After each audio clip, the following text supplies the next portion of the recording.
दिव्यातील रहिवाशांना मिळणार हक्काचं घर, क्लस्टर योजनेच्या माध्यमातून मिळणार लाभ, उपमुख्यमंत्री एकनाथ शिंदेंची घोषणा.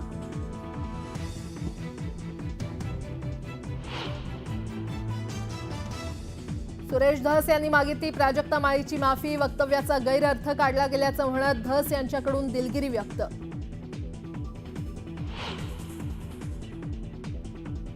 वाल्मिक कराडच्या सरेंडर होण्यावरून 2 आकांमध्येच वाद, सुरेश धस यांचा आरोप, फरार कराड सापडणार कधी याची चर्चा.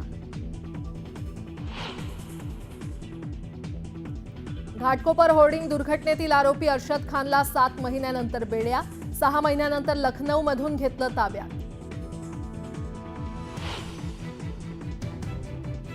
लोणावळ्याच्या लायन्स आणि टायगर पॉइंटवर पर्यटकांना बंदी, 31 डिसेंबरच्या निमित्तानं वनविभागाचा निर्णय, पर्यटकांचा हिरमोड तर व्यापाऱ्यांमध्ये नाराजी.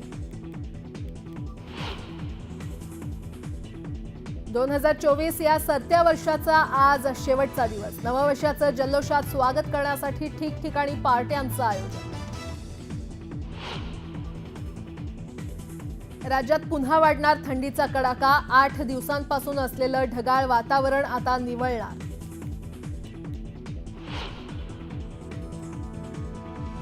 सिगारेट ओढल्यानं आयुष्य कमी होतं, एका सिगारेटमुळे पुरुषाचं 17 तर महिलांचं 22 मिनिटांनी आयुष्यमान घटतं.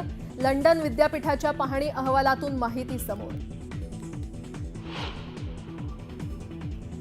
सरत्या वर्षात इस्रोची सर्वात मोठी मोहीम, space docking experiment launch, America, Russia आणि चीन नंतर लागणार भारताचा नंबर.